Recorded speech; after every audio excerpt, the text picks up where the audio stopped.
proposito di congetture, allora, io ti voglio riportare un pochino indietro al momento della rielezione di Napolitano.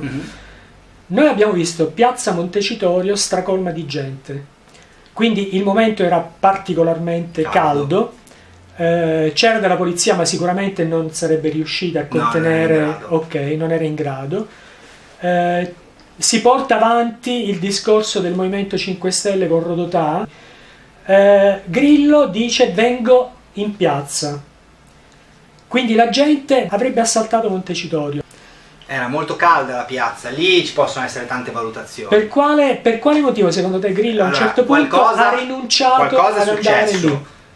A volerla guardare nel modo meno diciamo complottista possibile, poteva essere semplicemente la comprensione che si poteva rischiare una deriva violenta, cosa che sono d'accordo anch'io, non è giusto. Io però dall'altro lato dico invece, sempre con la non violenza, in una situazione di così forte illegalità, dove non c'è uno scioglimento delle Camere, dove c'è una situazione di legittimità diffusa, dove ci sono cessioni di sovranità in violazione della Costituzione, calpestare i diritti, calpestare il diritto al lavoro, calpestare le fondamenta della nostra Repubblica, si poteva entrare tranquillamente in maniera pacifica. Si poteva pacificamente fermarsi sotto ovviamente le istituzioni a dire signori miei, quando dite libere elezioni noi ce ne andiamo, senza usare nessun tipo di violenza, semplicemente esercitando quello che è il diritto costituzionalmente riconosciuto della difesa della Costituzione stessa, che compete ovviamente anche alle forze dell'ordine.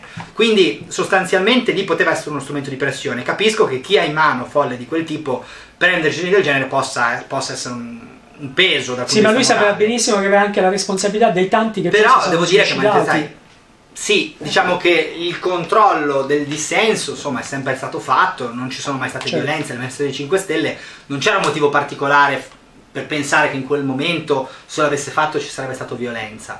Sicuramente è stato interessante capire cosa è successo, chi eventualmente l'avesse contattato in quel momento facendolo desistere. Potrebbero essere state le stesse forze dell'ordine che hanno detto magari non farlo perché la situazione può essere pericolosa. Non se l'è sentita, questo secondo la visione ovviamente bonaria, che spera e si augura che sia in buona fede, oppure ovviamente secondo la visione invece opposta, cioè che quello che vede il suo movimento come una cattura di dissenso per ricondurlo ovviamente per contenerlo e portarlo fuori strada, mentre loro continuano lo smantellamento della democrazia, una precisa strategia. Io ripeto, soltanto parlando con lui, avendo la possibilità di stare dentro, potrei capirlo, perché così è difficile. Il dubbio potrebbe ritornare in questa seconda fase. Allora, noi abbiamo Circo Massimo, abbiamo una platea enorme, perché a quel che abbiamo visto molti del movimento sono andati. Majorano, che io torno sempre su quel punto, Majorano ha in mano una documentazione incredibile, documentazione consegnata alla magistratura, alla procura, a tutti i vari stati. C'è Taormina di mezzo che lo sta difendendo e tutto il resto. Majorano chiede di parlare. Majorano è l'unico in questo momento, a quel che mi risulta, che ha in mano la chiave per poter aprire lo sportello Renzi. Tu hai questa opportunità nei confronti del popolo italiano, di far vedere chi è effettivamente Renzi. Togli di mezzo Majorano, non lo chiami neanche, non lo calcoli neppure, e mi metti sul palco due cantanti e mi fai un'uscita, perché questa è secondo me la cosa più grave e sulla quale bisogna riflettere. Vogliamo assaltare il Parlamento? No, non lo assaltiamo, noi siamo gandhiani.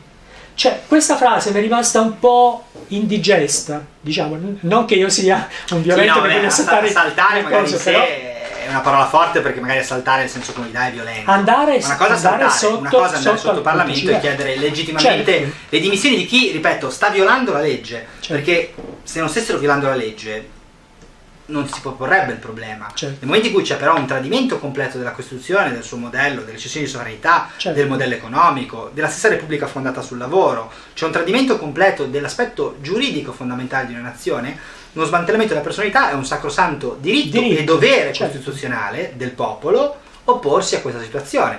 Certo, tutti vogliono una posizione pacifica, chiaramente, però effettivamente io credo che in questo momento portare milioni di persone lì e chiedere legittimamente le dimissioni di chi sta stracciando la Costituzione rientri non solo nella legittimità ma anche in un atto doveroso per chi ha una forza politica così importante. Anche appoggiatemi, perché io vado sempre su questo.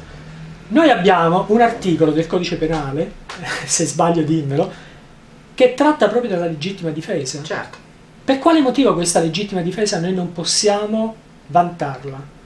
Sì, sempre nel limite Sempre proporzionale nei limiti, all'offesa, quindi ovvio, è chiaro. sempre nella non c'è definizione. violenza, non c'è violenza, Certo, da parte- certo. violenza diciamo purtroppo fisica, Ovvio. purtroppo, per fortuna non c'è Certo. violenza fisica, quindi a quel punto tu non sei chiaramente autorizzato a rispondere con violenza fisica, Certo. sei però autorizzato a andare lì, manifestare per chiedere ciò che è assolutamente legittimo.